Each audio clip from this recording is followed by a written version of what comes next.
think to myself, what a wonderful world.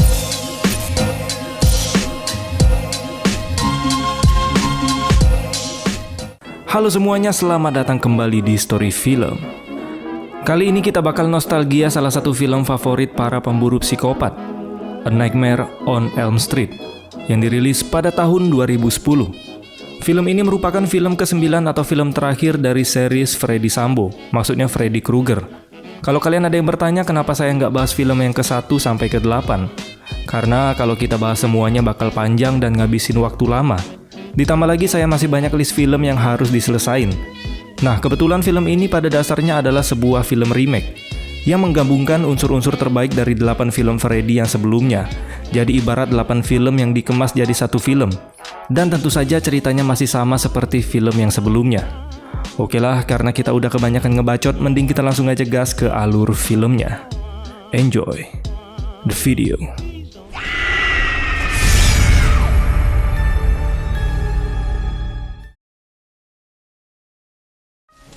Di sebuah kota kecil di Ohio, seorang pria bernama Dean Russell tertidur saat berada di restoran bernama Springwood Dinner. Diketahui Dean sudah tidak tidur selama 3 hari akibat teror dari Freddy. Dalam mimpinya, Dean kembali bertemu dengan Freddy Krueger. Di sini Freddy kembali meneror Dean yang membuat telapak tangannya terluka.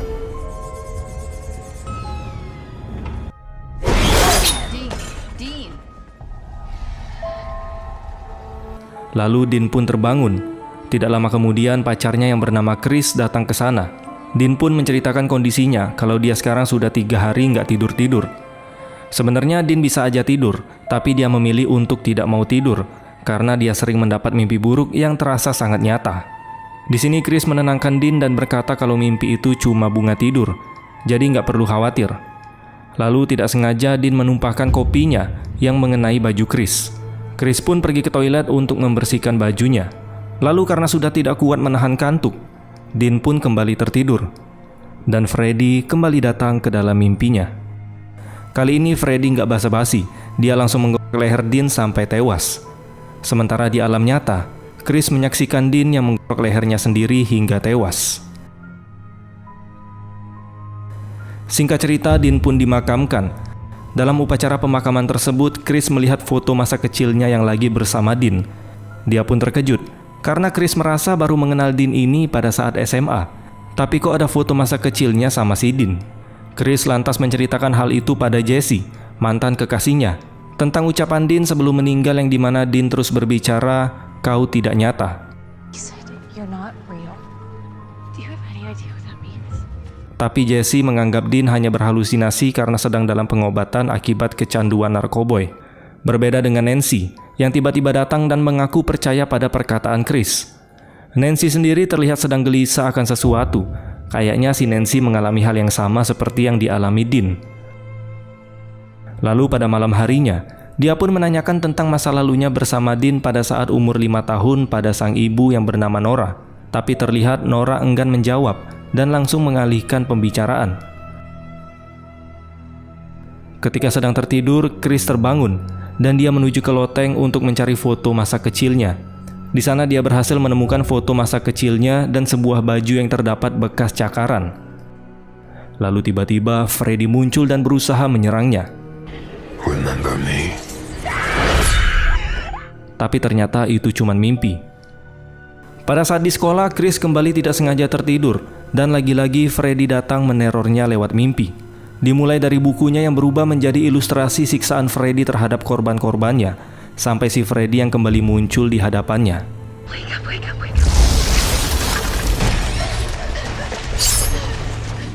Di sini Freddy sepertinya kenal dengan Chris, tapi Chris terlihat kebingungan. Si Freddy ini siapa? Freddy Sambo. Ketika Freddy ingin mencakarnya, beruntung Chris langsung terbangun. Chris juga heran kok bisa rambutnya yang dicakar Freddy di dalam mimpi tadi benar-benar terpotong di dunia nyata. Malamnya Jesse datang menemui Chris untuk menanyakan apa yang dialami olehnya tadi pada saat di sekolah. Terungkap bahwa ternyata Jesse juga sering bertemu sosok yang sama di dalam mimpinya. Berhubung ibunya Chris, si Nora, sedang pergi keluar kota, Chris meminta Jesse untuk menemaninya tidur pada malam itu. Gak mungkin dong Jesse menolak.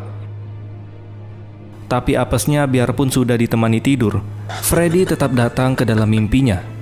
Chris dibawa ke sebuah TK dan terlihat ada Chris kecil yang menghampirinya menggunakan baju yang pernah dia temukan di atas loteng. Chris kecil langsung mengajak Chris dewasa bersembunyi karena Freddy akan mencarinya. Lalu kemudian, Freddy langsung membunuh Chris.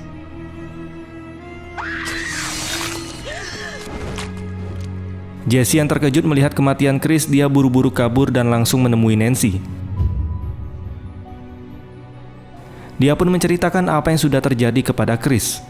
Alih-alih bermimpi tentang Freddy, ternyata selama ini Nancy hanya mendengar suara irama saja di dalam kepalanya yang berbunyi, 1, 2, Freddy akan mendatangimu. Jesse pun mengingatkan Nancy agar jangan sampai tertidur. Jika di dalam mimpi dia mati, maka dia juga akan mati di dunia nyata. Setelah Jesse keluar dari rumah Nancy, Jesse pun ditangkap oleh pihak kepolisian karena dia dicurigai sebagai pembunuh dari kematian Chris.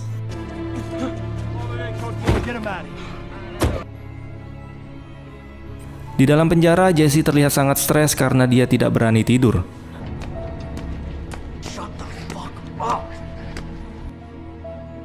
Pada pagi harinya, seorang petugas masuk ke sana dan dia berkata kalau ada orang yang sudah menjamin kebebasan Jesse.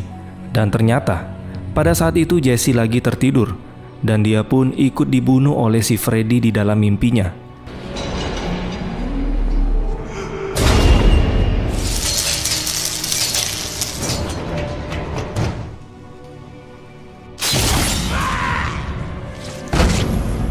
Tahanan yang berada satu sel dengan Jesse terlihat ketakutan melihat Jesse yang tewas secara misterius.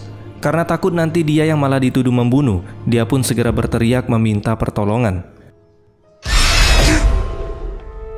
Sementara itu, Nancy minta bantuan ke Quentin untuk mengumpulkan informasi tentang si Freddy.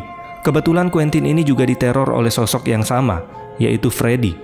Apalagi sudah beberapa tahun ini dia sering mengkonsumsi obat penghilang kantuk, biar dia nggak ketiduran. Quentin berkata dia sering bermimpi ada orang yang dihajar sama warga kota.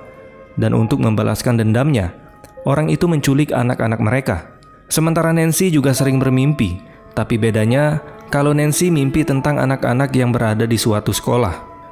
Merasa mimpi mereka agak-agak mirip, Nancy pun bertanya kepada ibunya, apakah teman-temannya di SMA sekarang pernah satu sekolah saat mereka masih kecil. Ibunya pun menjawab tidak. Tapi dari gerak-geriknya, ibunya Nancy ini seperti sedang menyembunyikan sesuatu. Nancy kembali bertanya, apakah mereka kenal dengan orang yang namanya Freddy? Lagi-lagi ibunya menjawab, kayaknya enggak deh. Setelah itu ibunya pun buru-buru pergi ke belakang dan menelpon seseorang. Dia memberitahu orang itu kalau si Nancy kembali mengingatnya. Lalu pada saat Nancy lagi asik berendam, tiba-tiba dia pun tertidur. Dan Freddy mulai kembali melakukan aksinya. Lalu Nancy tiba-tiba sudah berada di TK yang bernama Badam. Di situ Nancy bertemu dengan Freddy.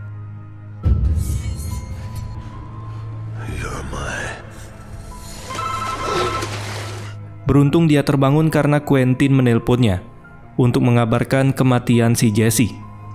Quentin pun berniat pergi ke rumah Nancy untuk membicarakan hal ini. Dan terlihat obat penahan tidur milik Quentin tinggal tersisa 1. Sesampainya di rumah Nancy, mereka mencari informasi tentang TK yang bernama Badam. Tapi sayangnya tidak ada informasi yang bisa mereka temukan. Lalu di dalam laci ruangan ibunya Nancy, mereka menemukan foto ketika masih TK. Dan di sini akhirnya terungkap bahwa mereka semua pernah bersekolah di TK yang sama, termasuk Chris, Jesse, dan Dean.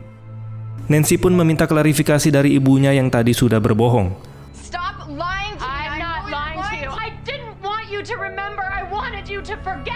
Walau awalnya enggan bercerita, tapi akhirnya sang ibu mau menceritakan tentang Freddy Krueger. Jadi dulu Freddy ini merupakan tukang kebun di TK tempat dulu Nancy dan kawan-kawan bersekolah.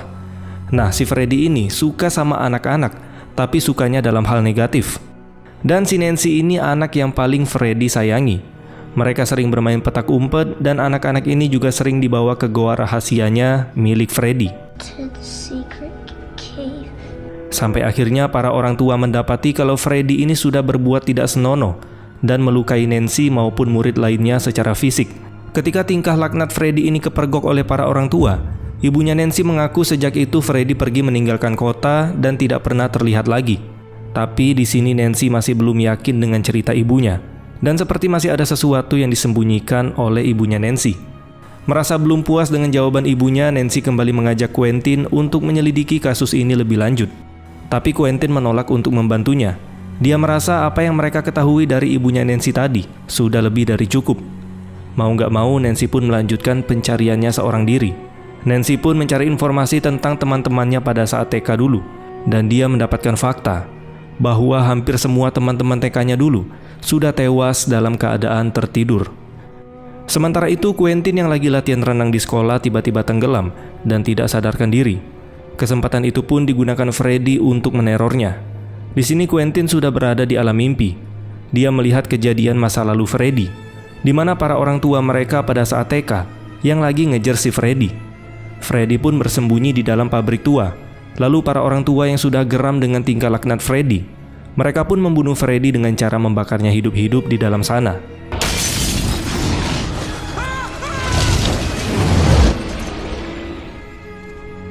Lalu Quentin pun disadarkan oleh pelatih renangnya. Tanpa membuang waktu, Quentin memberitahu Nancy kalau Freddy sebenarnya nggak kabur keluar kota, melainkan sudah dibunuh oleh orang tua mereka. Lalu mereka pun menemui ayah Quentin yang bernama Alan. Kebetulan Alan ini kepala sekolah di SMA mereka. Di sini Alan mengaku melakukan itu semua demi melindungi Quentin dan anak-anak lainnya dari kelakuan Freddy.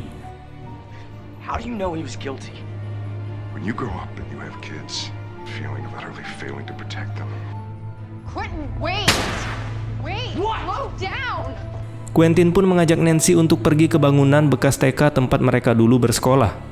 Tapi sebelum itu mereka pergi ke apotik untuk mengisi ulang obat penahan kantuk milik Quentin. Sayangnya penjaga apotik mengatakan kalau persediaan obat itu telah habis dan dia harus menghubungi dokter terlebih dahulu. Sementara Nancy yang menunggu di mobil sempat tertidur sebentar.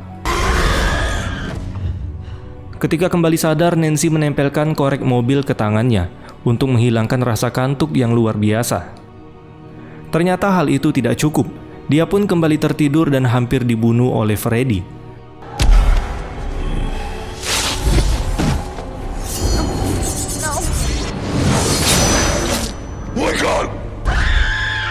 Saat kembali tersadar, ternyata Nancy berhasil menarik potongan kain sweater milik Freddy ke dunia nyata. Karena luka itu, Quentin pun mengajak Nancy pergi ke rumah sakit. Dan pada saat di rumah sakit, ibunya Nancy terlihat datang ke sana. Sementara Quentin mencuri obat penahan kantuk yang ada di rumah sakit itu. Di sini dokter ingin memberikan Nancy obat penenang untuk menghilangkan rasa sakitnya. Tapi tentu saja Nancy nggak mau. Kalau diberi obat penenang, nanti dia bisa tidur tambah lelap. Dokter pun meminta tanda tangan ibunya Nancy agar Nancy bisa segera dikasih obat penenang. Lalu ketika mereka kembali ke sana, ternyata Nancy sudah pergi bersama Quentin. Singkat cerita, mereka sudah sampai di TK itu.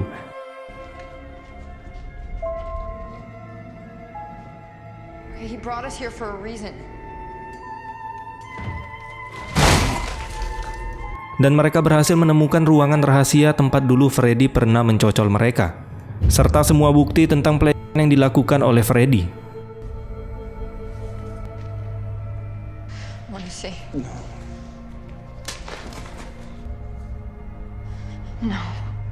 Di sini mereka sadar kalau Freddy meneror mereka selama ini, karena pada saat itu merekalah yang sudah memberitahu perbuatan Freddy ini ke orang tua mereka masing-masing, yang akhirnya membuat Freddy terbunuh. Freddy juga sengaja memancing mereka ke tempat rahasianya ini, agar mereka kembali ingat dengan apa yang sudah Freddy lakukan kepada mereka di masa lalu. Semakin mereka ingat dengan Freddy, maka ingatan itulah yang sudah menghidupkannya kembali. Jadi di sini sudah jelas ya, alasan mereka tidak ingat kejadian dulu. Selain mereka dulu masih polos, tentunya karena orang tua mereka yang menutupi itu semua. Ya tujuannya baik sih, biar anak-anak ini nggak mendapatkan trauma ketika sudah beranjak dewasa. Berbekal pengalamannya di apotik tadi, Nancy berniat untuk masuk ke alam mimpi dan menarik Freddy keluar agar bisa dibunuh di alam nyata. Quentin diminta untuk tetap terjaga agar nantinya bisa membangunkan Nancy. Tapi kocaknya si Quentin ini malah ikut tertidur, dan dia pun diserang oleh Freddy.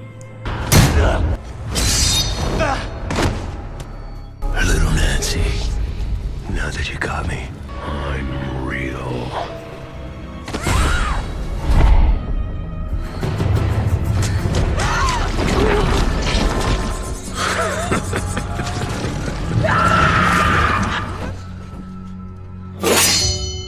Quentin, wake me up.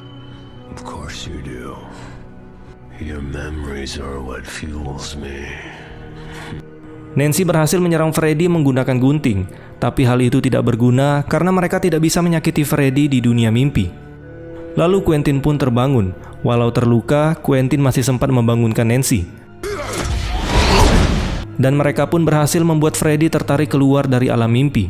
Nah, kalau udah di dunia nyata, Freddy ini hanyalah seorang psikopat dengan kuku yang panjang. Mereka pun berhasil melukai Freddy, lalu kemudian Nancy memenggal kepala Freddy dan membakar bangunan sekolah tersebut beserta tubuh Freddy di dalamnya. Tidak lama kemudian, polisi dan pemadam kebakaran datang ke sana untuk mengevakuasi mereka. Terdengar salah satu polisi berkata kalau tidak ditemukan mayat satupun di dalam sana. Terus jasadnya Freddy tadi kemana?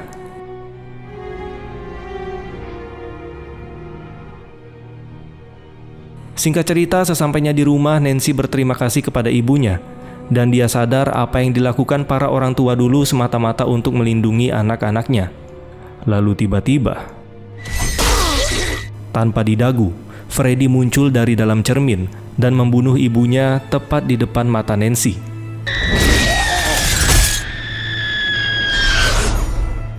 Dan film pun selesai.